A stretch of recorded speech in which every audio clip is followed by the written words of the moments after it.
Minggu lalu terjadi balapan DTM paling kacau di 2026, atau paling nggak untuk saat ini, yaitu di Norris Ring. Jadi tanpa banyak basa-basi, langsung aja kita masuk ke review DTM Norris Ring 2026. Pada FP1, Maro Engel mencetak waktu tercepat dengan 49 detik dan 202 milidetik. Beda tipis dengan Max Paul di posisi 2 dan Bendor di posisi 3. Yang menarik juga adalah waktu yang dicetak oleh Bendor sama persis dengan Nicky Tim di posisi 4. Kemudian di FP2, Bendor mengambil waktu tercepat dengan 48 detik dan 793 milidetik. Lalu di belakangnya ada Lucas Auer dan Jules Gounon. Setelah selesai tahap FP, sekarang waktunya kita masuk ke hasil dari qualifying pertama. Di sini, Nicky Tim berhasil meraih posisi 1.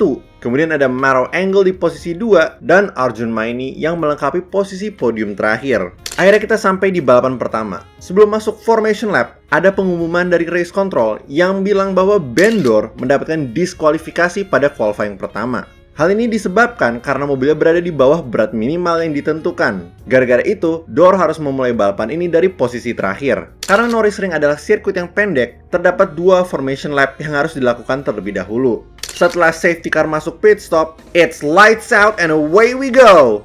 Mereka semua langsung menyerbu tikungan pertama. Nggak ada yang mau menyia-nyiakan tempat terbaik untuk nyalip. Sayangnya, tikungan ini udah memakan satu korban, yaitu Marco Wittmann. Ia ditabrak dari kiri dan kanan, sehingga salah satu bannya kempes. Tim Schubert memerintahkan Wittmann untuk balik ke pit. Setelah sampai, para mekanik langsung mengganti bannya. Lalu ia balik ke sirkuit, tapi jelas ini hari yang buruk bagi Wittmann. Balapannya langsung hancur dari lap pertama. Jadi harapan mereka adalah untuk dikeluarkannya safety car. Tapi karena itu nggak datang-datang, akhirnya tim Schubert memerintahkan Wittmann untuk balik ke garasi dan keluar dari balapan. Nggak ada gunanya mereka ngabisin waktu dan ban di posisi paling belakang. Pada 41 menit dan 2 detik, ban belakang kanan Tom Callender mengalami kerusakan berat. Ia melebar ketika keluar dari tikungan pertama, sehingga bagian belakang kanan mobilnya menabrak tembok. Otomatis safety car dikeluarkan. Pada 34 menit dan 7 detik, safety car masuk ke pit dan balapan bisa dimulai lagi. Di atas layar ada pengumuman dari race control yang menambahkan 3 lap pada total durasi balapan. Menuju tikungan pertama, Thomas Preining mengambil garis dalam dan berhasil menyalip Matteo Cairoli untuk posisi 4. Kemudian ada Ricardo Feller yang berusaha keras untuk mencegat kedua Lamborghini milik Max Paul dan Marco Mappelli dari mengambil posisi 6. Di barisan depan, Arjun Maini nekat untuk ngerem telat banget dan hampir menabrak Lucas Auer pada tikungan terakhir. Dengan sisa 23 menit dan 43 detik, terjadi pertarungan sengit antara kedua McLaren yang dikemudikan tim O'Glock dan Bendor. Siapapun tim prinsipalnya, pasti dia deg-degan melihat ini. Karena dia pasti nggak mau sesuatu yang buruk terjadi pada mereka berdua. Kalau ini tim McLaren F1, pasti ada papaya rules. Tiba-tiba pada 22 menit dan 48 detik, terjadi kecelakaan besar banget antara Max Paul dengan Kelvin van der Linde pada tikungan pertama. Kalau lu lihat screenshot ini, bagian depan mobilnya Paul benar-benar hancur. Sedangkan untuk van der Linde, mayoritas dari kerusakannya terjadi pada sisi kiri, bahkan sampai pintunya lepas. Dari replay yang mereka tunjukkan, Paul tiba-tiba kehilangan kendali dan menabrak tembok sisi kanan. Setelah itu, mobil Paul meluncur ke van der Linde pada kecepatan tinggi dan berakhir seperti ini. Untungnya, Kelvin van der Linde bisa keluar dengan selamat. Sedangkan untuk Max Paul, pada bilang sih dia sadar ya, tapi gak pernah ditunjukin kalau dia keluar dari mobilnya sendiri. Gara-gara kecelakaan ini, mereka berdua langsung dilarikan ke rumah sakit dan red flag dikeluarkan. Sambil nunggu kembalinya balapan, muncul sosok Fury yang memberi semangat bagi para pembalap dan penonton. 2, 3, Fury Indonesia! Solid, solid, solid! Setelah sekitar 20 menit, akhirnya para pembalap bisa balik ke mobilnya. Tapi sebelum kembali balapan, mereka harus menjalankan satu lap di belakang safety car dulu. Pada tikungan terakhir, safety car masuk ke pit dan balapan bisa dilanjutkan kembali. Masuk tikungan pertama, Marco Bortolotti berhasil melewati Bendor untuk mengambil posisi 9. Dengan sisa 15 menit dan 37 detik, Lucas Auer mencoba untuk menyalip Thomas Preining pada tikungan pertama. Ia mengambil garis luar, tapi Preining nggak ngasih celah. Walaupun begitu, Auer bisa membuntuti Preining tanpa henti. Menuju tikungan pertama, Auer menyalip Preining untuk sementara. Tapi karena berada di garis luar, Preining bisa menahan Auer. Tapi keluar dari tikungan 1, Auer bisa membawa lebih banyak kecepatan dan akhirnya bisa menyalip Preining untuk posisi 4. Selain karena Auer jago, tampaknya Preining nggak melaju dengan maksimal karena nggak butuh waktu lama bagi Finn Wiebelhaus lalu Thierry Vermeulen untuk menyalipnya. Dengan sisa 4 menit dan 46 detik, Preining menjadi sasaran empuk bagi Jules Gounon. Melewati tikungan 1, 2, dan 3 Gunnon bisa mengimbangi kecepatan Preining sampai akhirnya ia dan juga Bortolotti melihat celah dan merebut posisi 7 dari Preining. Selama detik-detik terakhir, Lucas Auer berusaha keras untuk melewati Arjun Maini. Pada setiap tikungan, dia berusaha mencari celah yang bisa dilewati tapi nggak muncul-muncul. Mungkin kalau ada lebih banyak waktu, Auer bisa mengambil posisi 3, tapi itu hanya fantasi belaka. Karena ketika bendera hitam putih kotak-kotak dikibarkan, Arjun Maini berhasil meraih juara 3. Di depannya, Maro Engel berhasil mengamankan posisi 2, dan terakhir adalah Nicky Tim yang berhasil mendapatkan juara 1. Sebuah hasil yang luar biasa bagi tim dan Come To You Racing. Untuk leaderboardnya, mulai dari posisi 4 ada Lucas Auer, Thierry Vermeulen, Finn Wiebelhaus, Jules Gunnon, Mirko Bortolotti, Thomas Preining, dan Ben D'Or. Pada hari Minggu, kita memasuki babak kedua untuk DTM Norrisring. Untuk hasil qualifying kedua, Nicky Tim kembali mencetak pole position dengan Finn Wiebelhaus di posisi 2 dan Arjun Maini di posisi 3. Ketika mau balapan, kita kedatangan tamu spesial lagi nih. Kalau kemarin ada Fury, sekarang ada Sonic. Berkat kecelakaan kemarin, Kelvin van der Linde dan terutama Max Paul gak bisa berpartisipasi dan harus istirahat di rumah sakit. Semoga mereka berdua bisa cepat pulih untuk ronde selanjutnya di Oschersleben. Perbedaan lain yang cukup mencolok adalah hari ini mendung dengan potensi besar akan hujan. Walaupun begitu, formation lap tetap dijalankan sesuai prosedur. Ketika safety car masuk ke dalam pit, kelima lampu merah berubah menjadi hijau, and it's lights out and away we go! Sama seperti balapan pertama, mereka semua langsung menyerbu tikungan pertama.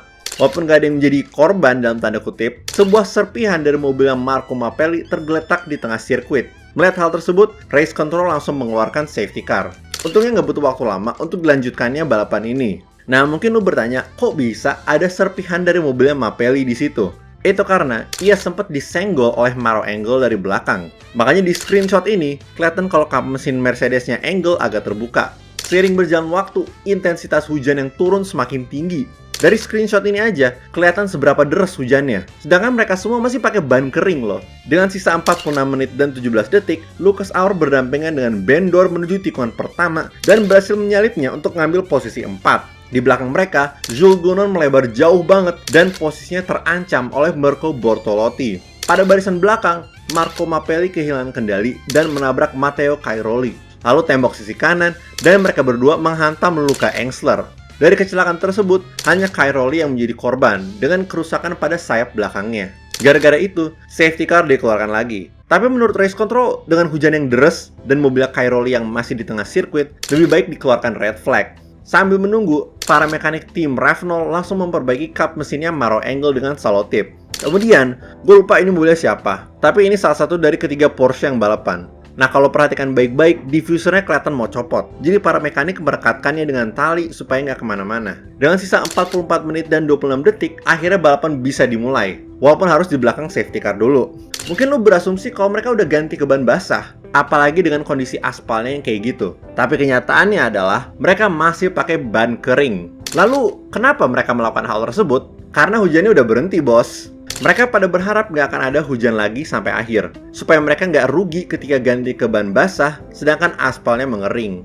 Untuk posisi 3, Arjun Maini sedang berusaha keras untuk menghadang Lucas Auer. Tapi pada tikungan terakhir, Maini belok terlalu lebar, otomatis membuka kesempatan bagi Auer untuk menyalipnya. Menuju tikungan pertama, Maini hampir berdampingan dengan Auer, tapi itu masih belum cukup untuk merebut kembali posisi 3. Di papan tengah, ada pertarungan 4 arah antara 3 Porsche milik Thomas Preining, Ricardo Feller, dan Bastien Bus dengan Mercedesnya Tom Callender. Seru banget ngeliat mereka berempat saling dempet-dempetan untuk merebut posisi 10.